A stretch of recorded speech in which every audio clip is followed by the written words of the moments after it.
I finally recovered my sight. Just as I was about to tell my parents about it, a slip of paper on the table caught my attention. Don't tell your parents you've recovered your sight. Now that I could see again, why shouldn't I tell my parents, who had worked so hard to take care of me all this time? I shrugged, tossing the crumpled paper into the bin. It was probably just some prank. The door opened and a slip of paper floated down. I picked it up and on the paper someone had scrawled, "Don't tell your parents you've recovered your sight." The handwriting was messier than the one from before. It was almost rushed. I froze, a jolt of fear running through me. Who was this? And how did they know? I could see now. The house was silent. My parents were still at work at the time, and only the housekeeper was around. I swallowed hard. It was probably just a prank, so I decided to call my parents. Either way, I walked over to the water dispenser, reaching for a drink, only to find another note stuck on it. My hand shook as I glanced at it. "If you tell your parents, it is all over." The handwriting was even more frantic. If I hadn't already seen just similar notes, I might not have recognized it. Compared to the earlier message, this one sounded more like a warning. I was timid by nature. Clutching my chest, I looked around nervously. Only now did I realize that there were notes everywhere, all telling me not to tell my parents about my recovered eyesight. Suddenly, the housekeeper's voice rang out, "Stu, so you can see now?" My mind raced. I wish that were true too. I faked a sigh and turned around only to be startled by the housekeeper. She was actually a man. His face was covered in scars, his skin wrinkled, and his cloudy eyes were full of lust. He grinned as his lips stretched wide, and it creeped me out. He reached out and touched my hand. "Let me help you." His voice was high minus pitched, which was unlike a man's voice. Who could tell me what was going on here? I forced myself to stay calm and nodded, just wanting to wait until my parents came home to ask what was happening. He poured a glass of water, then stuck out his tongue and licked the edge of the glass before smiling at me, possessively, and handing it to me. His smile felt vulgar, and I felt as though there was slime crawling across my face. I almost gagged. "Thank you," I said, taking the cup and retreating to my room. Locking the door behind me, I then put the glass of water down with trembling hands. Something like this must have happened plenty of times already. Just the thought that I might have drunk water with this man's saliva in it made me want to throw up. As I couldn't see before this, I hadn't really used my phone, but now everything felt so wrong,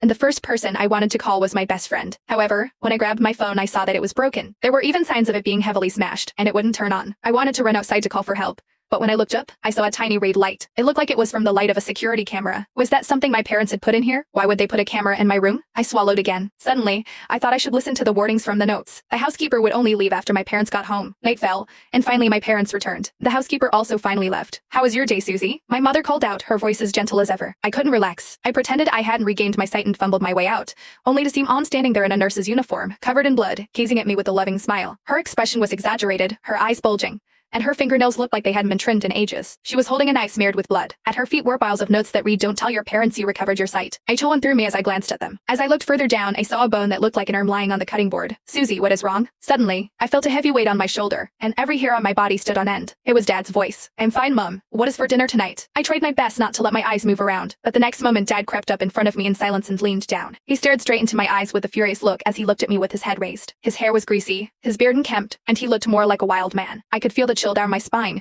and I nearly passed out right there and then, but somehow I forced myself to keep smiling. "You can see now, can't you?" Dad suddenly grabbed my shoulders and hollered before slamming me hard against the wall.